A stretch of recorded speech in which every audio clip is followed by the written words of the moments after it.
Kami percaya Engkau adalah Allah yang luar biasa. Engkau berdaulat di atas seluruh kehidupan kami dan Engkau gak pernah gagal. Sekali Engkau mengasihi kami, kasih itu tetap sampai kekal dan kami bersyukur untuk hal itu. Tak peduli berapa kali kami jatuh, tapi Engkau selalu bersedia untuk mengangkat kami. Dan di dalam tangan-Mu Engkau menjaga kami sampai pada akhirnya. Dan kami bersyukur untuk hal itu.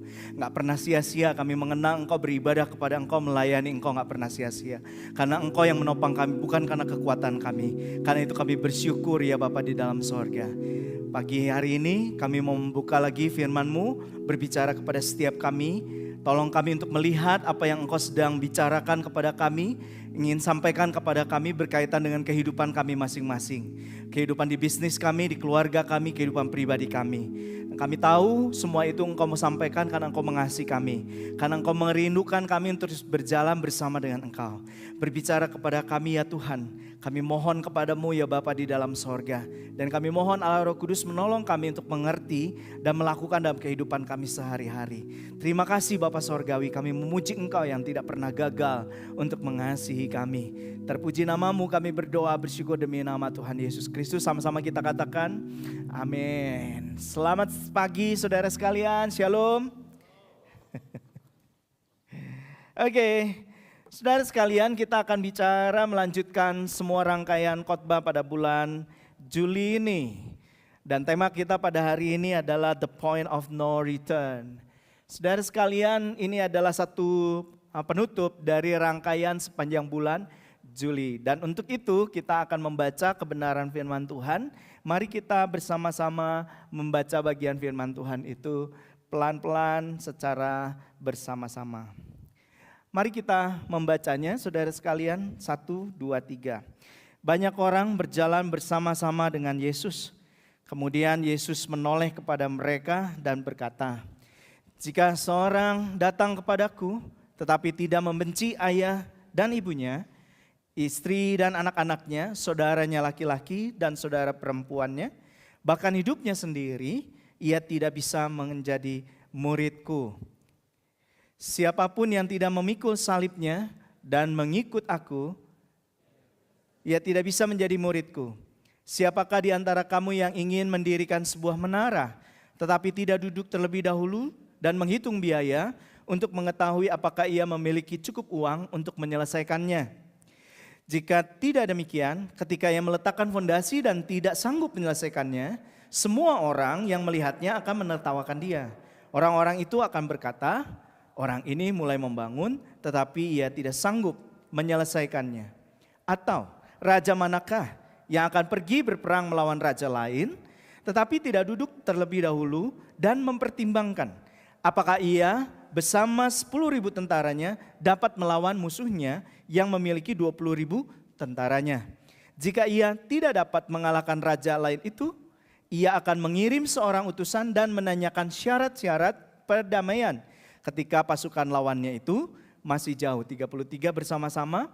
Begitu juga dengan kamu masing-masing, tidak ada seorang pun di antaramu yang dapat menjadi muridku jika ia tidak menyerahkan seluruh kepunyaannya. Saya ingin mulai dengan sebuah pertanyaan. Jadi orang Kristen itu sulit atau tidak sulit?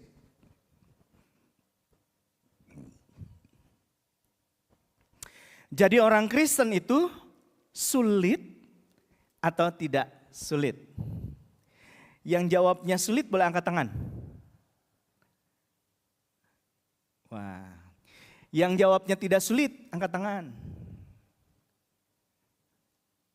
Enggak ada ya? Yang tidak menjawab angkat tangan. Sejujurnya menjadi orang Kristen itu sulit. Terus kita disuruh ngajak orang lain bahwa orang lain mengikuti jalan yang sulit. Sehingga kita langsung gak bisa ngomong gara-gara orang lain bilang, ih susah gak mau. Saudara sekalian, memang Alkitab mau kasih tahu kepada kita menjadi seorang murid Kristus itu tidak mudah. Bukan yang gampangan, asal terima Yesus masuk surga enak banget. Itu sebabnya di dalam bulan ini kita mengajak saudara berpikir kehidupan Anda di hadapan Tuhan itu seperti apa. Bukan hal yang mudah saudara sekalian, tapi bukan berarti juga tidak bisa dilalui. Sebab catatan Alkitab penuh dengan orang-orang yang berani berjalan di dalam keadaan yang sulit, tapi mereka bisa selesai dan mereka bisa mengakhiri kehidupannya dengan baik. Itu yang kita mau belajar saudara sekalian. Pada waktu Yesus melihat orang banyak, lalu kemudian saudara sekalian tiba-tiba dia berkata perkataan yang susah. Sebenarnya waktu itu Yesus sudah banyak fansnya. Dan harusnya Yesus memberi free minuman atau free apa saja yang memfasilitasi orang-orang tersebut supaya stay. Tapi Yesus malah ngomong begini, jika seorang datang kepadaku, nih kamu semua nih datang nih yang banyak nih. Aku gak kasih minuman welcome drink, enggak. Tapi aku mau kasih sama kamu ini. Tetapi tidak membenci ayahnya dan ibunya, istri, anaknya, anak laki-laki dan perempuannya, dia gak layak mengikuti aku. Kalau saudara ada dalam rombongan itu, saudara tetap ikutan atau saudara mulai mikir, ini apa nih? Saya bakal mikir saudara sekalian. Bahkan sampai pada akhirnya Yesus berkata, siapapun yang tidak memikul salibnya dan mengikut aku, tidak menjadi wih, ini lagi diajak susah, hidup udah susah, diajak susah saudara sekalian. Ya, mengiring Yesus itu akan terasa sulit. Mengapa? Karena yang pertama kita baca kalimat yang tebalnya. 1, 2, 3 harus membayar harga. Banyak orang Kristen berpikir, Tuhan gua ada masalah nih. Katanya engkau adalah jawaban. So sekarang Tuhan jawab dong masalah gua. Lalu kemudian saya akan ikut engkau. Transaksional benar. Sama seperti pergi ke Gunung Anu, memberikan persembahan, memberikan lilin yang tinggi, masalah selesai. Tuhan kita tidak sama dengan dewa itu, Tuhan kita tidak sama dengan ilah itu, Tuhan kita lebih tinggi daripada itu. Karena itu saudara sekalian, dia meminta kita untuk memikirkan kalau mengikut dia harus tahu konsekuensinya. Saudara sekalian, di dalam pembacaan kita tadi ada 2 kali dikatakan kalau ada seorang yang membangun harusnya dia duduk dulu ngitung semuanya, berani bayar harganya baru bangun. Kalau enggak jangan. Atau kalau ada orang yang mau berperang, raja yang mau berperang, dia harus ngitung dulu kalah atau menang nih. Kalau dia kalah, dia enggak usah berperang. Saudara sekalian, Tuhan memberitahukan kepada kita menjadi seorang Kristen ada harga yang harus dibayar. Pernah kesel enggak sih? Dapat promo aplikasi, lalu kemudian dapat potongan 50%, 70% dan lain sebagainya. Saking senangnya kita download dan kita langsung aplikasikan. Tapi waktu kita mau mengaplikasikannya atau memakai diskon itu, kita kecewa. Sebab customer service atau aplikasi itu bilang bahwa ini tidak bisa dilakukan. Sebab saudara sekalian selain di antara promo-promo itu, saudaraku selalu ada, itu tulisan kecilnya apa saudaraku? S dan K berlaku. Syarat dan ketentuan berlaku. Kadang-kadang saudara sekalian kita saking gembiranya kita gak mikirin. Tapi ternyata ada syarat dan ketentuan berlaku.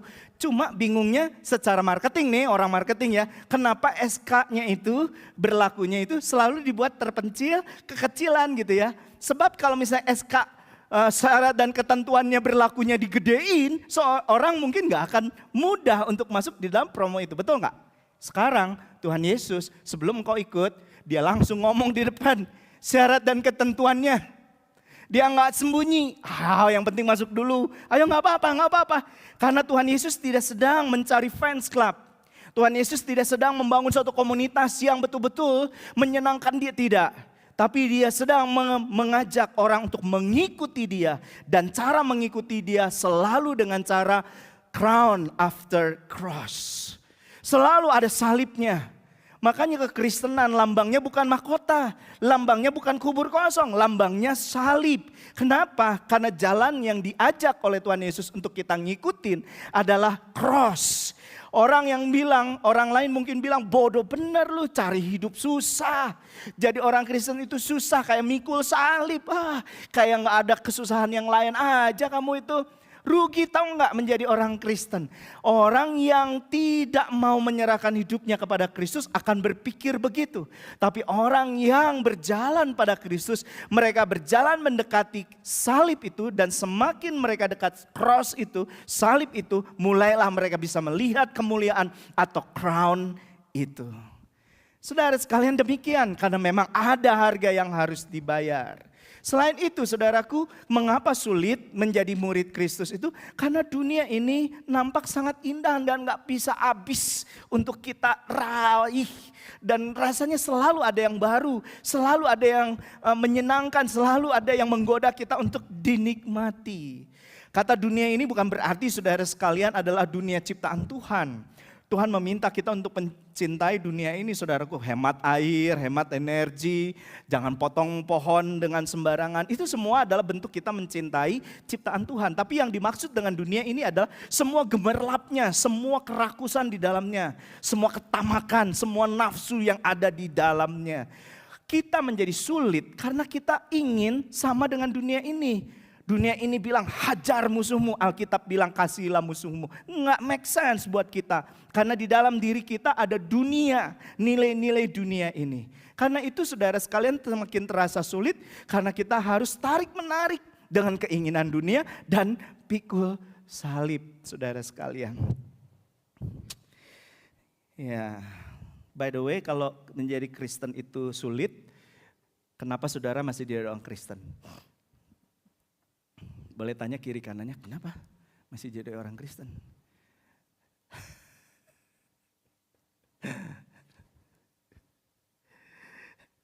Kita baca 1, 2, 3. Menjadi murid Kristus, sama-sama ya, 1, 2, 3. Menjadi murid Kristus itu sulit. Karena harus menghidupi proses untuk mati bagi dunia. Bahkan saya ingat sekali waktu SMP, saya ikut sebuah persekutuan sekolah dan di situ kita diomongin nggak boleh nyontek. Teman-teman sekelas saya nyontek semua dan nilainya bisa lebih bagus daripada saya nggak nyontek. Kegoda nggak untuk nyontek? Kegoda lah. Bahkan saudara sekalian teman-teman saya kalau lagi istirahat cerita bagaimana dia hampir ketahuan sama guru, tiba-tiba enggak. Selalu ada metode-metode baru, aneh sekali. Hebat sekali saudara sekalian, tapi zaman sekarang mungkin lebih susah untuk melakukan itu. Atau lebih mudah dengan AI, saya nggak tahu ya. Sulit saudaraku, karena harus mati dengan semua itu. Harus mati dengan semua keinginan itu saudara sekalian. Kenapa? Karena Tuhan meminta kita untuk mengasihi Dia dengan segenap hati kita, segenap jiwa kita, segenap akal budi kita. Nggak boleh ada sesuatu di dalam hati kita selain daripada Dia, itu yang sulit. Karena kita masih pengen menggenggam diri kita, pikiran kita, nafsu kita, keinginan kita, saudara sekalian. Dan semakin sulit lagi karena dalam proses itu, kalaupun kita mau mengikut Tuhan, kita ditantang untuk bertobat. Lalu kemudian mulai lagi sesuatu yang baru berjalan dengan Dia. Maksud saya apa? Saudara sekarang katakanlah saya mau menjadi seorang Kristen. Tapi saya nggak mau ngelepasin saudara sekalian sesuatu di dalam hati saya. Karena saya masih merasa menikmati itu. Menikmati bohong misalnya, menikmati nipu misalnya. Semakin orang ketipu, semakin gede, semakin sukacita kita. Nggak mau mengampuni misalnya. Semakin kita tidak mau mengampuni orang itu, semakin kita merasa menang. Kembae, cing rasaan, gitu ya. Saudara sekalian, kita merasa ada sesuatu yang kita nggak mau lepas. Tapi di sisi yang lain, saya merasa ingin mengikut Tuhan. Jadi orang yang seperti ini biasanya hidupnya hari Minggu bertobat, hari Senin, Selasa, Rabu, Kamis, Jumat, Sabtu, kemudian kembali ke jalan yang sama. Itu saudara sekalian kayak orang Israel puputeran di padang gurun saudara sekalian. Hari ini menyembah Tuhan, besok melakukan dosa. Hari ini menyembah Tuhan lagi, besok melakukan dosa lagi. Lalu kemudian putar saudara sekalian. Sampai pada akhirnya kita nenaonan sih ini teh. Dan kemudian kita mendengar suara si jahat tuh kan. Memang ikut Tuhan mah susah, udah sama aja dengan yang dunia yang lain. Nikmati saja bro kehidupan ini. Jangan ambil kehidupan yang susah. Bangsa Israel baru keluar dari tanah Mesir. Mereka dikejar oleh pasukan Firaun. Mereka nggak bisa jalan karena di depannya laut saudara sekalian. Di belakang pasukan mengejar. Lalu kemudian dia berkata kepada Musa, apakah karena nggak ada kuburan di Mesir, engkau mengizinkan kami dikejar di sini? Kita nggak ada jalan keluar lagi nih, kita pasti binasa di sini. Musa berseru kepada Tuhan, Musa diberikan hikmat oleh Tuhan. Lalu Musa mengangkat tongkatnya dan laut terbelah, boom.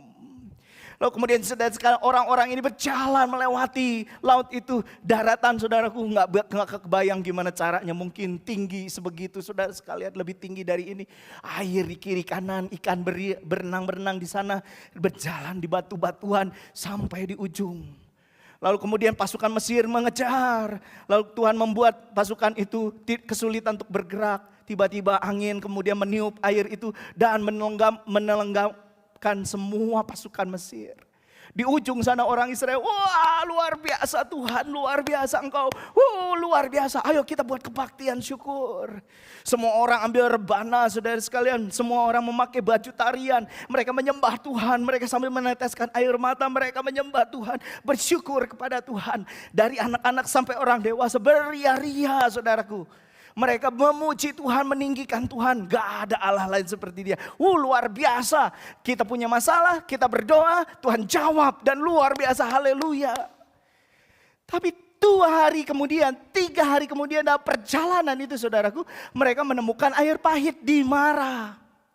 Waktu mereka menemukan air pahit, dia coba minuman, pahit, gak bisa diminum. Setelah semua air dicoba dan pahit semuanya, mereka bilang, apakah karena tidak ada air di Mesir, engkau membawa kami ke sini, hai Musa, sehingga kami mati binasa karena air yang gak bisa diminum ini?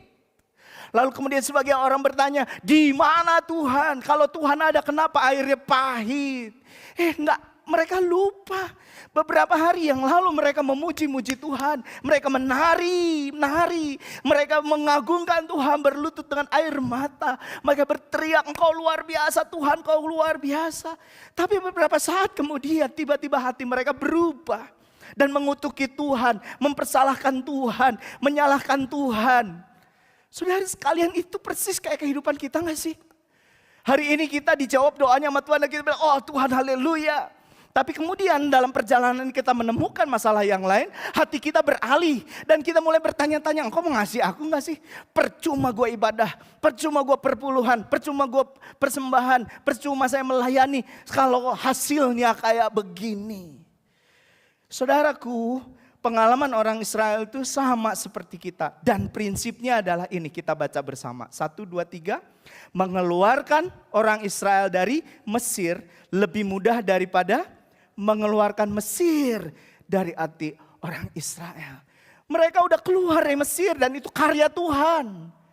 Tapi persoalannya waktu mereka menjelajah kehidupan mereka bersama dengan Tuhan, si Mesirnya masih ada di sini. Waktu gak ada makanan, kemudian mereka bilang, apakah dulu di Mesir kita lebih mudah untuk makan? Padahal itu kebohongan besar. Waktu di Mesir mereka adalah budak, makan pun gak bisa seenak mereka. Saudaraku, mereka adalah orang yang dianiaya oleh bangsa Mesir. Sehingga mereka berteriak, Tuhan lepaskanlah kami. Jadi pada waktu mereka berjalan dan hanya untuk mempersalahkan Tuhan, mereka memakai ilustrasi bahwa di Mesir lebih baik kehidupannya, itu adalah kebohongan. Ketidakmauan mereka untuk mengeluarkan Mesir daripada dirinya, saudaraku. Walaupun mereka sudah keluar dari Mesir. Walaupun engkau sudah dibaptis, sudah disidi, bukan lagi agama lain, engkau menjadi Kristen. Tapi hatimu masih penuh dengan dunia. Hatimu masih penuh dengan nafsu. Hatimu masih penuh dengan kebohongan, penipuan, kenajisan, ketidakbenaran di hadapan Tuhan. Itulah yang membuat susah saudara sekalian. Sebab waktu menjalan menjadi murid Kristus, Tuhan bukan melihat apa yang di luar, tapi Tuhan melihat hati. Waktu engkau menjadi murid Kristus, engkau tambah kegiatanmu, nampak seperti rohani. Tapi Tuhan lihat hati, Tuhan lihat apa yang di dalam. Apakah hati ini engkau mau kosongkan untuk diisi oleh Dia, atau tetap ada hati yang ada di dalam ini, sesuatu yang kotor di dalamnya, saudaraku. Itu sebabnya ketika Tuhan Yesus berkata, kalau semua gak diserahkan, maka gak layak jadi murid. Apa yang diserahkan? Bukan yang di luar, tapi yang terutama yang di dalam. Karena yang waktu di dalam sudah diberikan, hati sudah diberikan, apa yang di luar tidak menjadi berarti, saudara sekalian. Dan Tuhan mengingatkan dalam Yakobus 1 ayat yang ke-8. Kita baca bersama. 1, 2, 3. Sebab orang yang mendua hati, hati nuranimu gak bisa dibohongin. Hati nurani hatimu itu kayak CCTV-nya Tuhan yang sudah diimplan oleh Tuhan kepada setiap hati manusia. Dan hati nurani itu gak bisa disogok. Hati nurani itu saudara sekalian terus akan berbicara. Nat, begitu kalau ada yang salah. Nat, nat, nat, nat. Kamu sogok dan kegiatan yang lebih baik, misalnya kegiatan rohani, ia akan bersuara terus. Tat, tat, tat, karena ada yang salah. Karena ada yang salah, ada yang tidak benar, ada yang tidak kudus, ada yang tidak suci, saudara sekalian. Makanya hidup orang yang tidak sepenuhnya menyerahkan hidupnya kepada Tuhan tidak akan pernah tenang dalam hidupnya. Saudara, yang kita mungkin berkata, aduh susah benar ya jadi hidup menjadi orang Kristen. Kalau begitu siapa yang bisa menjalaninya? Saudara sekalian, setiap orang Kristen bisa menjalani ini, tapi bukan dengan kekuatannya. Kita baca ayat ini. 1, 2, 3. Karena mata Tuhan menjelajah seluruh bumi untuk melimpahkan kekuatannya kepada mereka yang bersungguh hati terhadap Dia. Sulit karena terimplan dosa di dalam diri kita. Kita lebih mudah akrab dengan dunia ini, dengan semua dosa. Lalu waktu kita melawan arus itu susah. Tapi kalau kita lawan dengan kekuatan kita sendiri itu semakin susah. Itu sebabnya Tuhan berkata mata Tuhan menjelajah seluruh bumi termasuk pada hari ini. Menjelajah hatimu pada hari ini. Dan Dia ingin melimpahkan kekuatan kepada saya dan saudara. Waktu saya dan saudara bilang aku mau ikut Yesus bagaimanapun susahnya. Aku mau coba dengan kekuatan daripada Tuhan Yesus mengeluarkan Mesir dari hatiku. Aku mau berjalan bersama dengan Yesus. Jadi waktu engkau berkata kepada Yesus, engkau tidak berkata kepada Dia, Tuhan jamah aku dan pagang aku, tidak. Engkau berteriak, Tuhan tolong aku. Aku ingin mengasihimu, aku ingin berjalan sepertimu. Banyak orang Kristen saudara sekalian mengikut Tuhan tapi dengan membelakangi Dia. Seandainya ini dunia, itu Tuhan, kita mungkin menjadi percaya kepada Dia. Tapi setelah itu kita membelakangi Dia dan memandang indahnya dunia dan kita bilang, aduh dunia lebih indah ya. Tapi saya mau mengikut Yesus kok, aduh luar biasa.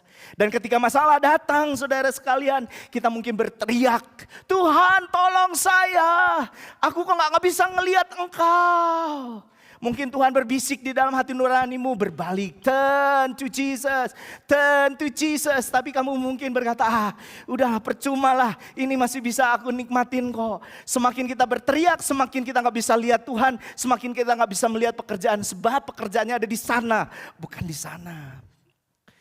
Dan Tuhan mau memberi kekuatan kepada setiap orang yang mau berbalik kepada Dia. Dan berkata, Tuhan ini gak mudah. Tapi aku mau berjalan bersama dengan Kau. Tolong saya. Tuhan bisnis ini tidak mudah, aku mau menghormati Engkau dengan bisnisku. Tuhan ini gak mudah tapi tolong saya. Tuhan relasi ini tidak mudah tapi aku mau menghormati Engkau. Tolong saya. Tuhan segala keputusan ini tidak mudah. Tolong saya, aku mau berjalan mengikutimu. Sulit. Tapi aku tahu Engkau bisa menolong saya dan bantu saya. Seorang anak dewasa muda, usianya saudara sekalian waktu bertemu kira-kira 40-an akhir. Lalu kemudian dia menceritakan bagaimana kehidupannya sejak belasan tahun masuk di dalam bisnis yang keras. Dan dia berkata berulang kali dia melakukan kontrak bisnis di tengah-tengah saudara sekalian hiburan-hiburan dunia yang sangat vulgar. Melakukan dosa bersama-sama. Mereka bersorak-sorak dan beria-ria seakan-akan tidak ada Allah di dalam hidupnya. Saudara sekalian, satu kali dia datang ke gereja, hatinya gak tenang. Kehidupanku ini kok munafik sekali. Di gereja aku bisa bilang puji Tuhan, tapi sebenarnya aku tahu Senin sampai Sabtu hidupku begitu kotor. Aku tahu hidupku diampuni oleh Tuhan, tapi hatiku tidak damai. Sebab bukan seperti ini seharusnya menjadi seorang Kristen.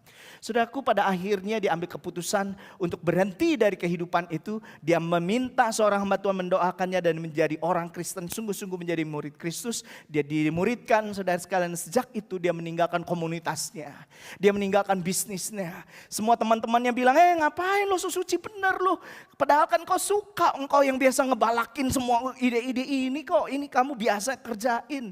Lalu kemudian orang ini berkata, enggak, aku mau menyerahkan sisa hidupku ini untuk Tuhan.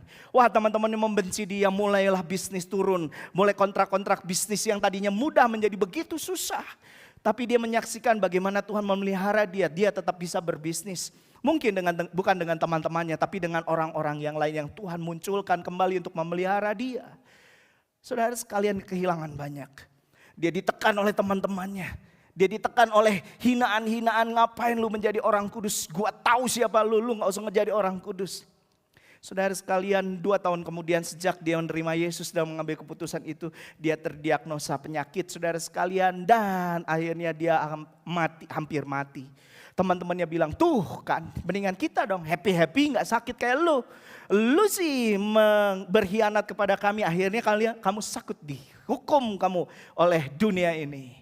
Oh, dia gak tahan saudara sekalian. Tapi dia terus bilang, Tuhan tolong saya. Maka dia umumkan kepada tim pelayanan yang ada di gerejanya, termasuk kita yang ada di Bandung, untuk mendoakan dia. Dan waktu dia datang ke Bandung tahun 2014 atau 2015, dia belajar satu lagu saudaraku. Lagu itu berkata di dalam refnya, lebih dalam lagi ku rindu kau Tuhan, lebih dari segala yang ada. Lebih dalam lagi ku cinta kau Yesus, ku mengasihimu.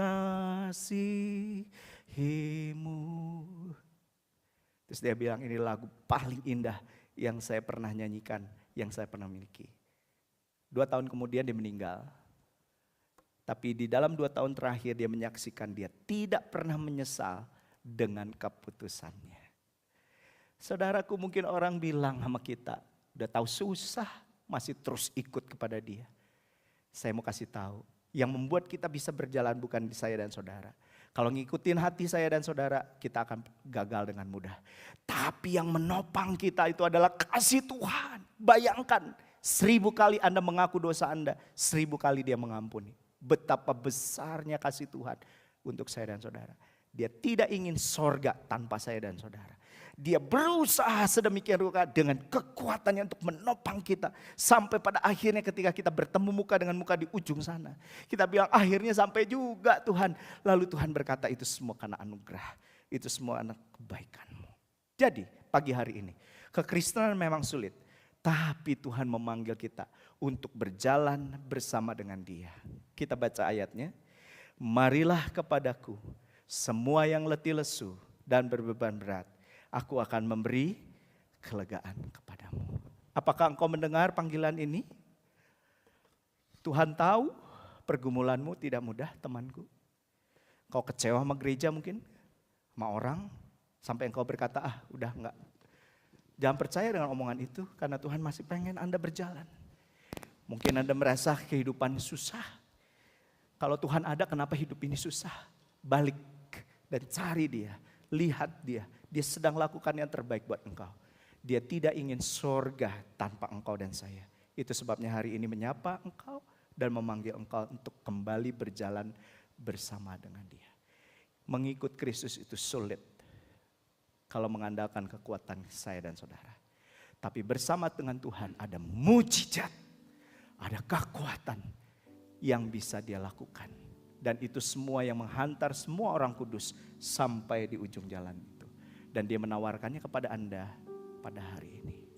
Tuhan sayang Anda, Tuhan mengasihi Anda, dan Tuhan tahu pergumulan Anda. Mata Tuhan sedang melihat Anda. Dan Dia menantikan hati Anda berteriak, Tuhan aku gak bisa. Tolong saya ingin mengasihimu lebih. Tolong saya.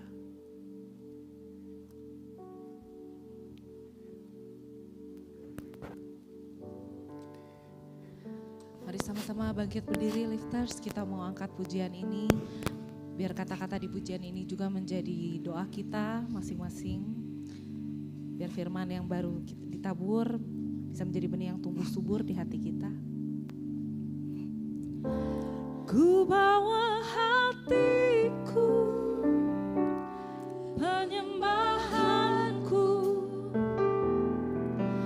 ku semakin berkurang, Yesus semakin bertambah. Ku bawa hatiku, penyembahanku,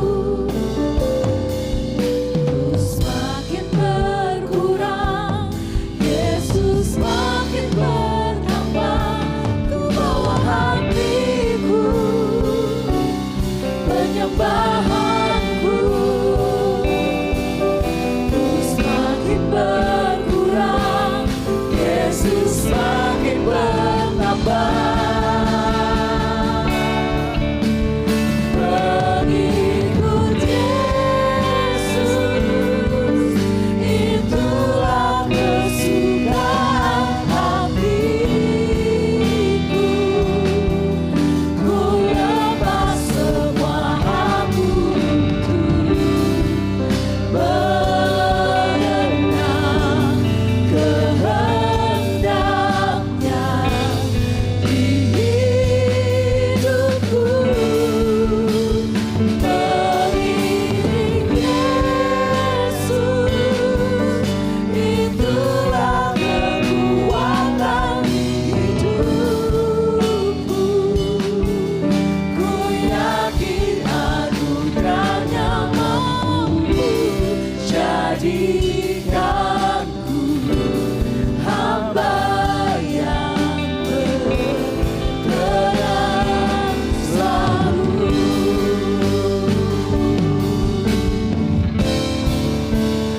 Pengikut Yesus, itulah kesukaan hatiku. Ku lepas semua aku untuk mengenang kehendaknya di hidupku. Mengiring Yesus, itulah kekuatan hidupku. Ku yakin anugerahnya mampu jadikanku hamba yang berkenan selalu. Ku yakin anugerahnya mampu jadikanku hamba yang berkenan selalu. Mari kita tunduk di hadapan Tuhan. Waktu mempersiapkan khotbah, hati saya juga hancur karena saya nggak berani bilang saya bisa mengikut Engkau Tuhan dengan kekuatan saya sendiri. Saya tertunduk, saya bersujud dan bilang, Tuhan, saya nggak bisa. Kalau Engkau nggak tolong, nggak mampu saya Tuhan. Betapa liciknya hati, kata Yeremia, hari ini bisa memuji Engkau, besok bisa mengeluh kepadamu. Betapa lemahnya saya Tuhan. Karena itu mungkin juga adalah respon saudara mendengar firman Tuhan hari ini. Tuhan tahu siapa saya dan saudara. Dan dia tahu saya dan saudara gak bisa memakai kekuatan saya dan saudara untuk mengiring dia. Pasti lelah, pasti capek, pasti gak bisa, pasti gagal, pasti kecewa. Karena itu pada siang hari ini kalau engkau disapa oleh firman-Mu dan engkau mau bilang, undangan-Mu hari ini yang bilang, marilah kepadaku datang yang letih lesu, itu aku Tuhan. Aku mau datang kepadamu. Dan firman-Mu bilang bahwa matamu melihat menjelajah seluruh bumi. Artinya engkau tahu apa yang sedang aku gumulkan. Artinya engkau tahu apa yang sedang aku pikirkan. Engkau tahu keputusasaanku, ketidakmampuan aku. Engkau tahu jalan buntu yang sedang aku jalani, hadapi. Engkau tahu semuanya. Tapi engkau tetap mengasihiku. Engkau masih mencapa aku dan mengajak aku berjalan bersama. Dan aku tahu nanti kalau aku masih bisa berjalan itu bukan karena aku, tapi karena engkau dan anugerahmu. Siapa di antara engkau yang berkata, Tuhan aku butuh anugerahmu. Sekali lagi, Tuhan, aku minta pertolongan-Mu. Di sini anak-Mu, aku mohon Engkau menolong saya. Di sini anak-Mu berdiri dengan semua beban kehidupan, bisnis, kehidupan pribadi, keluarga, masa depan, ketakutan. Aku berdiri di depan-Mu Tuhan, dan aku minta pertolongan daripada-Mu. Kalau itu adalah Engkau, mari kita datang kepada Tuhan, taruh tangan-Mu di dada. Dia melihat engkau pada hari ini, dan dia menyapa engkau di dalam hatimu. Mari datang kepada dia. Tuhan, kami berdiri di hadapan-Mu dan meletakkan tangan kami di dada kami. Karena kami menyadari betapa terbatasnya kami dan tidak mampu kami untuk berjalan mengasihi-Mu. Karena itu kami meminta, tolong kami, bantu kami untuk bisa menjadi seorang yang setia kepada-Mu. Hari-hari ini mungkin ada masalah yang mengganjal kami, yang membuat kami ingin menyerah, bagaikan Goliat di depan kami, dengan suaranya yang menakutkan kami, dengan bentuknya yang membuat kami merasa gentar, gemetar Tuhan. Tapi dengan meletakkan tangan kami di dada, kami mau berbalik melihat Engkau, kami mau berbalik melihat kepada-Mu, berharap kepada-Mu dan mendengar suara-Mu.